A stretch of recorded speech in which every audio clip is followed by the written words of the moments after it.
Ok, donc c'est parti pour la réalisation d'un Tetris. Dans cette première partie, je vais configurer le projet et simplement construire la grille.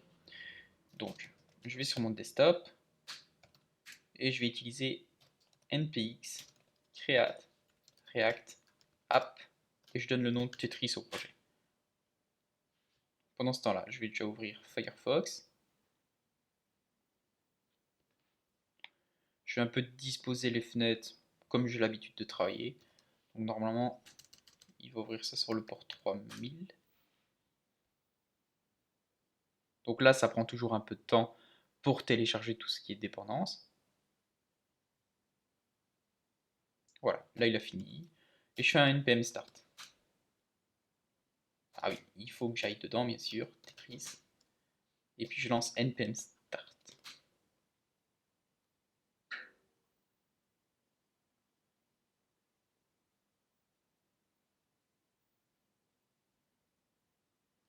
Et voilà, le projet React, il est démarré.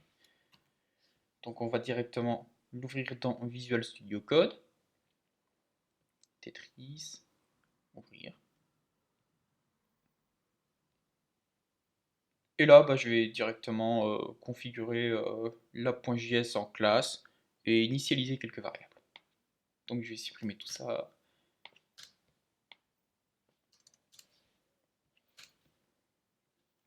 Là, je vais charger component.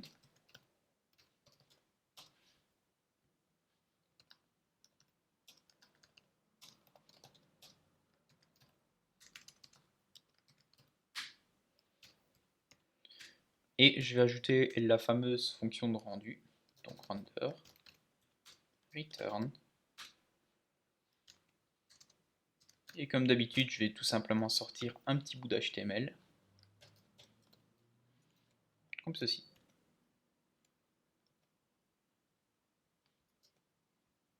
Ah, là on dirait qu'il a arrêté le serveur. Je vais le relancer.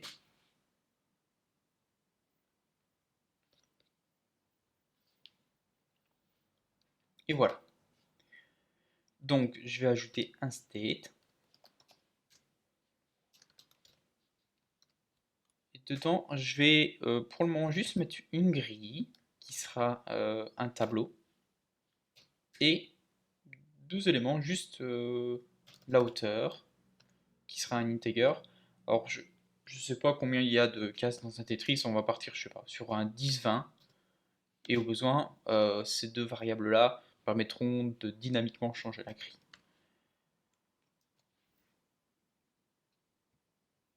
Donc, je vais réduire un peu ça. Là, je vais avoir besoin d'un wrapper.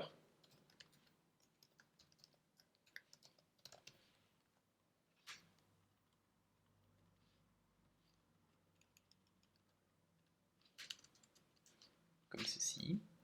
Et là, je vais directement créer un nouveau composant. Alors, je regarde d'abord qu'il n'y ait pas d'erreur. Juste avant de construire le composant grid, ce que je vais faire, c'est que je vais construire la grille dans ce fichier-là. Et le composant, il va juste me servir à dessiner la grille. Alors, comment est-ce que je vois le truc? Donc, pour un précédent jeu, ce que j'avais fait, j'avais utilisé un tableau dimensionnel. Donc, en gros, il y avait des lignes et puis des colonnes. Et en gros, chaque case était représentée par un 0 et chaque pièce est représentée par un 1. Donc, pour un Tetris, par exemple, je vois une pièce comme ça. Une nouvelle pièce, quand elle est générée, elle arrive en haut. Par exemple, euh, comme ça. Alors, je sais plus si c'est une bon, comme ça. Et ce que je vais faire, c'est que je vais ajouter un code qui va à chaque fois descendre la pièce de 1. Et moi, avec la souris, je vais pouvoir piloter cette pièce-ci. Et à un moment donné, quand elle pourra plus bouger, donc quand elle va rentrer en collision avec un 1, en gros, ce que je vais faire, c'est que je vais fusionner cette pièce-là avec la grille courante, et puis je vais régénérer une nouvelle pièce. C'est une idée qui me paraît là logique, mais je vais voir après si ça peut poser des problèmes. Au besoin, j'ajusterai la logique. Donc c'est parti. Donc je vais créer une méthode qui s'appelle build grid. Donc cette méthode, elle va se charger de construire la grille. Donc ce sera un initialiseur de champ. et il y aura deux boucles. Donc ce sera en gros des for imbriqués. Donc là, je vais faire let y égale 0, y plus petit que 10.st. Donc là, les y vont représenter la hauteur, logique. Là, je vais même mettre grid 8 pour que ça ait plus de sens. Grid width. Donc j'incrémente y. Là, je vais cloner la ligne parce que je sais que je vais en avoir besoin. Donc je vais remonter ça ici. Là, je vais remplacer tous les y par des x. Je vais ici prendre width x. Et donc moi j'ai juste besoin d'avoir un truc comme ça. Donc y, x égale 0. Alors, par contre, du coup, comme ça c'est un tableau, ça existe pas. Donc ce qu'on va faire, je vais ici faire un let de grid égale un nouveau tableau. Ici, je vais faire un let de line égale un nouveau tableau. Et en fait, chaque ligne, je vais faire un point push, tout simplement de 0. Donc ça va représenter chaque fois une ligne.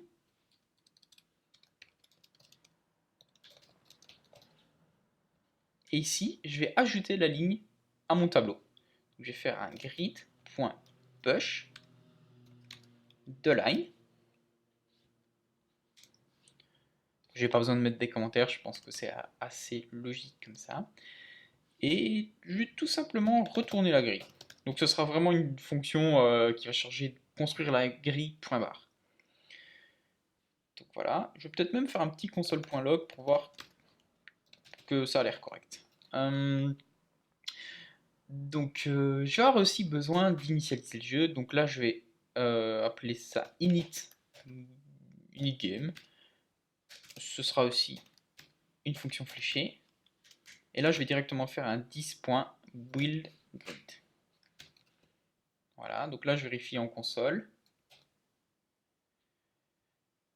Alors là il m'affiche rien en console. Donc 10.buildGrid. Ah oui, donc forcément il faut que j'appelle initGame dès que le composant il va être monté. Donc je vais utiliser le truc natif component.moon et je vais faire un 10.initGame. Voilà, donc là j'ai ma petite console qui apparaît. Donc après tout m'a l'air correct. Donc ici je vais enlever le console.log de grid. Et ce que je vais faire dans l'initGame, en fait, c'est je vais faire un 10.setState et je vais sauvegarder la grille. Donc de cette façon-là, je vais copier ça et le mettre là-dedans. Voilà. Bah, donc maintenant, je vais créer le composant qui va charger de dessiner cette grille ici qui a été générée. Donc je vais créer un nouveau fichier que je vais appeler grid.js. Donc je vais copier les deux lignes là au-dessus. Là, ce sera un stateless. Donc fonction grid. Je récupère aussi l'export. Hop. Et là, je vais juste faire un return d'un morceau d'HTML comme d'habitude. Je vais faire div id égale grid. Voilà. Donc, au niveau du fichier de classe principal, je vais faire un import. Grid. Alors, grid from ./grid.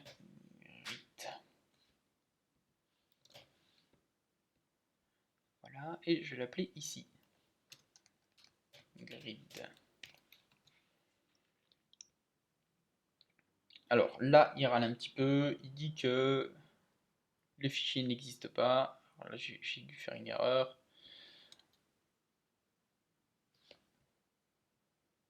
Ah, parce que je l'ai créé au mauvais endroit, donc je le reglisse dedans. J'avais pas fait attention. Donc ça, c'était correct. Et voilà, donc là, j'ai bien grid qui apparaît. Donc je vais faire un petit console log de la grille. Donc je vais bien sûr la passer en paramètre. Donc ici, ce que je vais faire, c'est grid égale 10.state.grid.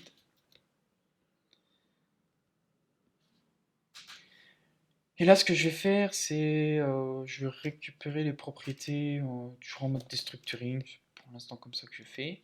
Donc console.log de grid. Ah oui, alors ici, par défaut, ce sera vide. Parce que forcément, il va d'abord m'afficher ça, et puis il va construire la grille. Donc, ce que je vais faire, c'est par défaut dire que c'est nul. Et ici, conditionner l'affichage. En plus, je pense que j'en aurai besoin en fonction des différents états de la partie. Donc, je vais faire 10.state.grid est strictement différent de nul. Alors, sort le composant grid. Comme ça. Voilà. Et donc là, je vais pouvoir, là, ça va être en gros l'opération inverse, et je vais faire une double boucle et juste afficher genre des spans ou un truc comme ça. Donc, c'est parti. Donc là, je vais enlever ma petite console, et là, je vais faire un grid.map. Donc là, ce sera, je vais aussi reprendre le mot-clé line, Y. Voilà. Là, ce sera. Alors, j'ai jamais eu l'occasion de faire un double map. Donc là, logiquement, c'est un return. Et on va renchaîner avec un line.map. Alors, c'est un peu laborieux à écrire. Du coup, line. Là, je vais utiliser col pour désigner une colonne. Et faire un truc du style return. Et là, je vais d'abord retourner un span vide juste pour voir que ça marche bien et que j'ai rien pété. Ah oui, là, j'ai pas besoin d'accolade. Voilà. Alors, est-ce que j'ai cassé quelque chose?